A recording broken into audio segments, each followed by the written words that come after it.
دعوتیں ہوتی ہیں تو امیروں کی، افطاریاں ہیں تو امیروں کی، اور میرے مصطفیٰ کریم علیہ السلام نے فرمایا بدترین دعوت ہے جس میں امیر بلائے جائے غریب نہ بلائے جائے، وہ بدترین دعوت حضرت ابراہیم کا طریقہ رہا، ساری زندگی مہمان نوازی۔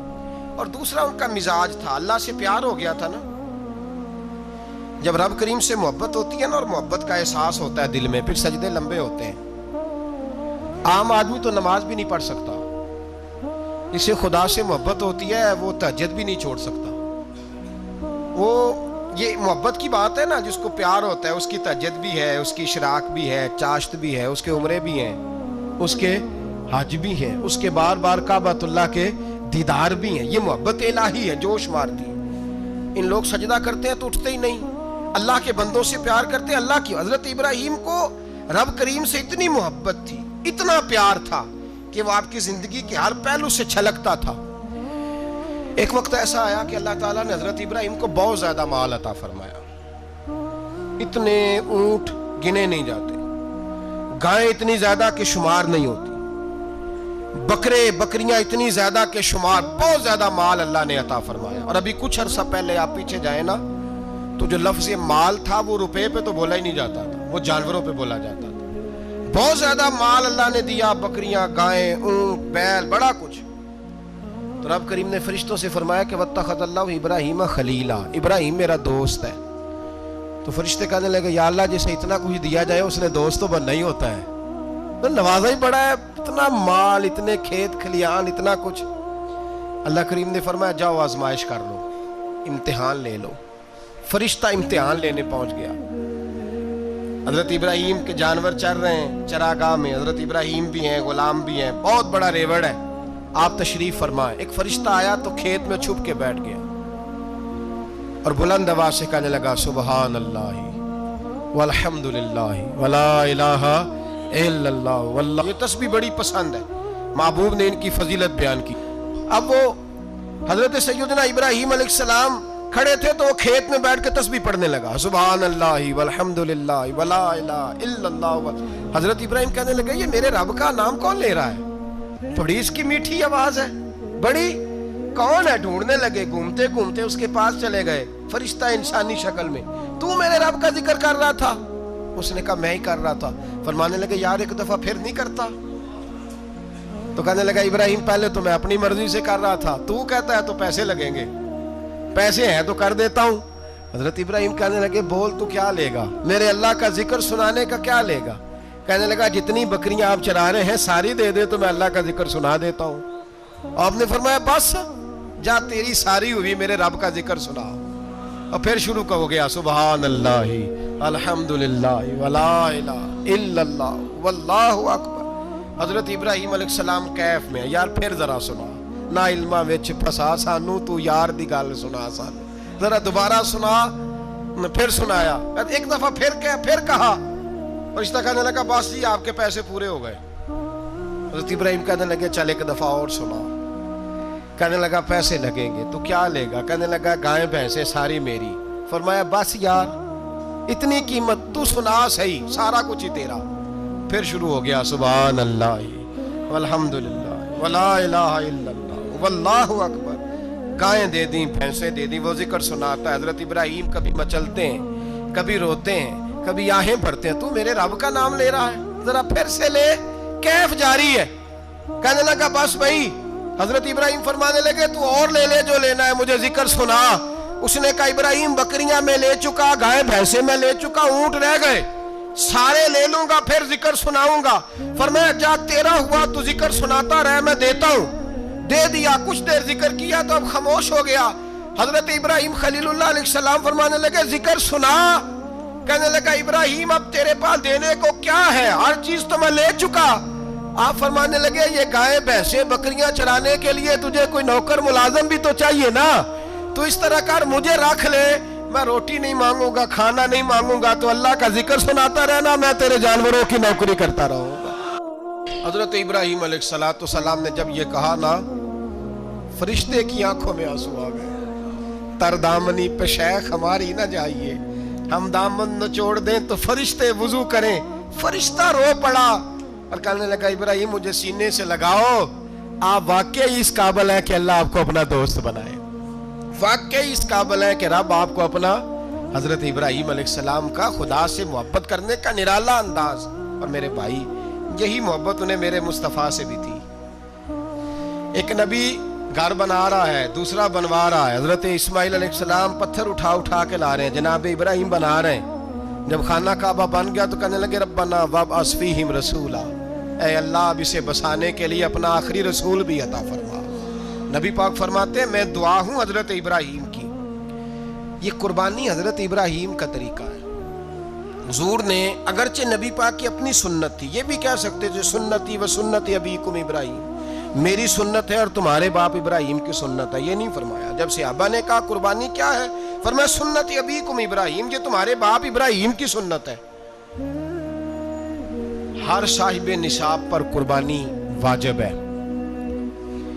جو زکوٰۃ کا نصاب رکھتا ہو اس پر قربانی واجب ہے، یعنی ضروریات سے زیادہ اتنے پیسے، جتنے پیسوں سے زکوٰۃ فرض ہوتی ہے اتنے پیسے جس آدمی کے پاس قربانی سے پہلے پہلے آ جائیں اس آدمی پر قربانی کرنا واجب ہے۔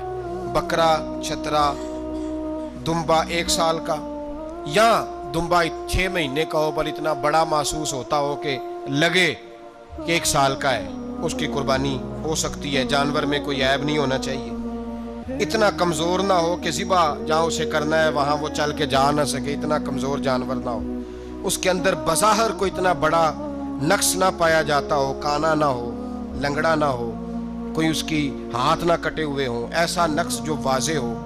بکرا 1 سال کا، گائیں اور بھینس یہ 2 سال کی، اونٹ 5 سال کا۔ اب اس میں یہ ہے کہ ہمارے بہت سارے دوست چونکہ ہم دیہاتی لوگ ہیں تو پوچھتے ہیں کہ دوندا نہیں ہے تو چوگا نہیں ہے، تو یہ ہماری پنجابی کی اصطلاحات ہیں، پنجابی کی۔ شریعت اسلامیہ نے سال بتائے ہیں، یہ تو ہم نے اپنی آسانی کے لیے یا دیہاتوں میں جو ماحول تھا اس طرح کا جانور لیں، خوبصورت جانور لیں۔ جو نصاب ہے وہ بھی میں نے آپ کو بتایا، لیکن ایک اور پہلو بھی ہے، نبی پاک صلی اللہ علیہ وسلم پہ زکوٰۃ کبھی فرض نہیں ہوئی، کبھی حضور پہ زکوٰۃ فرض نہیں ہوئی۔ نبی پاک صلی اللہ علیہ وسلم کے پاس اتنا سرمایہ کبھی اکٹھا ہوا ہی نہیں کہ زکوٰۃ فرض ہو، لیکن نبی پاک کے صحابہ فرماتے ہیں کہ مدینے کے 10 سالوں میں اللہ کے رسول نے ہر سال قربانی فرمائی ہے، ہر سال قربانی دی، اور جس سال حضور حج کرنے گئے اس سال اللہ کے نبی نے 63 اونٹ ذبح فرمائے، اور حضور صلی اللہ علیہ وسلم جب اونٹ ذبح کرنے لگتے نا تو صحابہ کہتے ہیں اونٹ خود دوڑ کے حضور کے سامنے آ کے لیٹ جاتا، اور نبی پاک اسے ذبح کرتے اور فرماتے ہیں ایک دوسرے کو دھکے دیتے اونٹ کے، پہلے میں نے جانا ہے ذبح ہونے کے لیے، پہلے میں نے، انہیں پتا تھا کہ جو مصطفیٰ کے ہاتھوں ذبح ہوگا وہ تو دائمی زندگی پا جائے گا، یہاں بھی وہاں بھی زندہ۔ 63 اونٹ ذبح کیے، ایک اونٹ میں کتنی قربانیاں ہوتی ہیں؟ 7۔ اب 63 کو 7 سے ضرب دو گے تو کتنی بنے گی؟ اور پھر نبی پاک صلی اللہ علیہ وسلم نے 10 سال مدینہ منورہ میں قربانی دی، ہر سال۔ اب وہ 63 اونٹ، ایک اونٹ میں 7 قربانیاں، ہر سال یہاں قربانی، اور مولا علی شیر خدا فرماتے ہیں نبی پاک 2 قربانیاں دیتے۔ میں نے کہا حضور 2 جانور ذبح کر رہے ہیں آپ، تو حضور نے فرمایا ایک میری طرف سے، ایک میری امت کی طرف سے، غریبوں کی طرف سے۔ اور حضرت علی کو حضور نے وصیت فرمائی تو 2 دیا کرے گا۔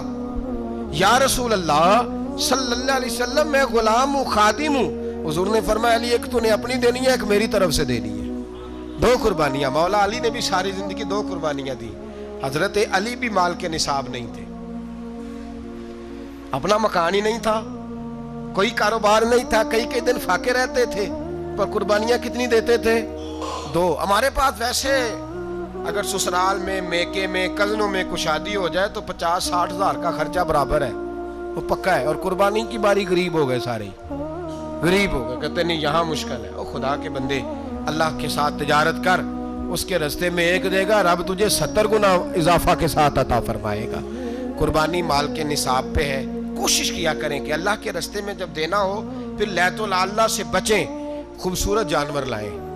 جن کو اللہ نے توفیق دی ہے ان کے لیے نصیحت ہے، جن کو اللہ نے توفیق دی۔ میں نے اپنے حضرت صاحب کو دیکھا ہے، وہ کہتے تھے کئی جانور اللہ نے بڑا نوازا ہے، کہتے ایک میرا ہے، ایک میرے ماں کا، ایک میرے باپ کا ہے، ایک میرے فلاں استاد صاحب کا، ایک میرے پیر صاحب کا ہے، یہ جانور غوث اعظم جیلانی کا نام کا دے رہا ہوں۔ اور پھر ایک بڑا خوبصورت جانور بندھا ہوتا اور حضرت خود ان کو چارہ ڈال رہے ہوتے تو حضور یہ کیا ہے؟ فرمانے لگے یہ میں رسول اللہ کے نام پہ قربان کروں گا، یہ نبی پاک کے نام پر قربان کیا جائے گا۔ جن کو اللہ نے حیثیت دی ہے وہ کوشش کریں اپنے محبوب کی طرف سے بھی قربانی کریں، نبی پاک کے نام کی قربانی دے، خوبصورت سا جانور پیارا، پھر اس کی خدمت ہو، پھر اس کی قربانی دی جائے اور نبی پاک کے نام پر قربانی دی جائے۔ حضور نے خود وصیت فرمائی حضرت ابو بکر صدیق کو، قربانی بڑا حسین عمل ہے، اور میرے نبی پاک صلی اللہ علیہ وسلم نے ناراضگی بھی فرمائی، ذرا خو کرے حمد سے تھوڑا سا گلا بھی سن لے۔ میرے حبیب نے فرمایا جو طاقت کے باوجود قربانی نہ کرے وہ ہماری عیدگاہ میں عید کی نماز پڑھنے نہ آئے۔ قسم کے اس کو کھانے ملے، بڑی چیزیں ملی، لیکن کبھی دائیں کروٹ کبھی بائیں کروٹ، تو ساتھ بیڈ پہ دوست تھا تو اس نے کہا صاحب سو جاؤ، تو اس نے کہا یار جو مزہ اپنے گھر میں سونے کا ہے وہ کسی اور جگہ تھوڑی ہے۔ گھر بڑا پیارا ہوتا ہے، انسان لگاؤ ہوتا ہے، جس بے تکلفی سے، سکون سے، آرام سے انسان اپنے گھر میں وقت بتاتا ہے کہیں اور مشکل ہو جاتا ہے۔ دوسرا، انسان کو اولاد بڑی پیاری ہوتی ہے، بڑی عجیب شے ہے، نہ ہو تب بھی بڑا دکھ ہے اور ہونے کے بعد بھی اس کی بڑی آزمائشیں، یہ بڑی ایک میٹھی چیز ہے۔ اولاد ایک بڑا عجیب سا میوہ ہے، پتہ نہیں یہ کس انجیکشن کا نام ہے کہ چھاتی پر چڑھ جائے تو اللہ سکون عطا فرما دیتا ہے، پتہ نہیں کس ٹھنڈی دولت کا نام رب کریم نے اولاد رکھا ہے، بڑی پیاری ہوتی ہے اولاد۔ پھر تیسری چیز انسان کی اپنی جان ہے، اور یہ اتنی قیمتی شے ہے کہ اللہ کریم نے فرمایا کہ اگر تیری گردن پہ کوئی آدمی پستول رکھ کے، تلوار تیرے گلے پہ رکھ کے کہے نا کہ رب کا انکار کر دے ورنہ مار دوں گا، تو فرمایا وقتی طور پہ میری ذات کا انکار کر پر جان بچا جا۔ اگر تو مرنے کے قریب ہو گیا ہے اور حرام شے کھائے بغیر تو بچ نہیں سکتا، مر جائے گا، تو فرمایا چل تو اس طرح کر حرام کھا کے جان بچا، پر جان بچانا فرض ہے، ضروری ہے۔ وطن بڑا پیارا، اولاد بڑی پیاری، جان بڑی پیاری، پر حضرت ابراہیم سے رب کریم نے فرمایا چل ابراہیم کوئی چیز دے، تو کہا یا اللہ تینوں ہی تیرے نام پہ قربان کرتا ہوں، تیری ہوئی ساری، ہر شے تیری۔ حضرت ابراہیم نے دین کے لیے، آپ شہر بابل کے قریب پیدا ہوئے تھے، وہاں سے مصر آئے، مصر سے فلسطین آئے، اور فلسطین سے آ کر کے کعبہ آباد فرمایا۔ زندگی سفروں میں گزری، سفر ایک تکلیف والی چیز ہے، پر حضرت ابراہیم نے وطن چھوڑ دیا، گھر چھوڑ دیا۔ جان بڑی عزیز ہوتی ہے، اصل میں نا جب انسان جد و جہد کرتا ہے نا دین کے لیے تو اس کے رستے میں بڑی چیزیں آتی ہیں، کبھی اولاد، کبھی گھر، کبھی باہر، کبھی حکومتیں، کبھی سیاستیں، کبھی چدراہٹیں، اس کے رستے میں بڑا کچھ آتا ہے اور اسے ہر چیز کو فیس کرنا پڑتا ہے۔ گھر کے اندر بھی جنگ ہوتی ہے اور گھر کے باہر بھی لڑائی ہوتی ہے، یہ آسان ہے ہی نہیں۔ ہم تو خیر ہتھیار چھوڑ کے پھینکنے والے لوگ ہیں، ہم بھولے بھالے لوگ ہیں، ہم کہتے ہیں میں نے تو کہا تھا مہندی نہ کرو، پر بیٹے نہیں مانے، بولے جو ہوئے۔ اسی طرح حالانکہ اگر وہ بیٹا کہے نا کہ ابا جی لاؤ زندگی میں سارا کچھ میرے نام کرو، تو پھر ہم بولے نہیں ہوتے، اور اس وقت ہم تیز ہوتے ہیں، کہتے ہیں یہ کیسے ہو سکتا ہے، ہاتھ کاٹ کے دے دوں۔ اس وقت نہیں، دین کے معاملے میں بولے ہوتے ہیں۔ بیٹا بد مذہب کے پاس جا رہا ہے تو اس وقت ہم بولے بالے ہیں، کوئی عرض نہیں، لیکن اگر وہ اپنی پسند کی شادی کرے ہمیں کراس کر کے، پھر ساتھ ہی ہم تیز ہو جاتے ہیں۔ تو حضرت ابراہیم نے جب دین کے لیے نکلے تو جد و جہد کی، گھر کے اندر بھی گھر کے باہر بھی۔ آپ کے والد کا نام طارق ہے، وہ توحید پرست تھے، ایماندار تھے، پرہیزگار تھے۔ آپ کے چچا کا نام آزر ہے، وہ بت پرست تھے، بت بیچا کرتے تھے۔ حضرت سیدنا ابراہیم علیہ السلام جب میدان عمل میں نکلے تو حضرت ابراہیم علیہ السلام نے اپنے گھر سے جہاد شروع کیا، لڑنا پڑا۔ گھر کے اصولوں سے، چچا نے جو رواج بنائے ہوئے تھے اس رواج سے ٹکرائے، فرمایا میں اپنے گھر کے اندر یہ بت پرستی نہیں ہونے دیں گا۔ چچا کو ایک دفعہ نہیں، بار بار 100 دفعہ سمجھایا۔ آپ کا چچا بت بنا کے بیچا کرتا تھا۔ حضرت ابراہیم علیہ السلام تھوڑے بڑے ہوئے تو کہنے لگا کہ چلو میرے ساتھ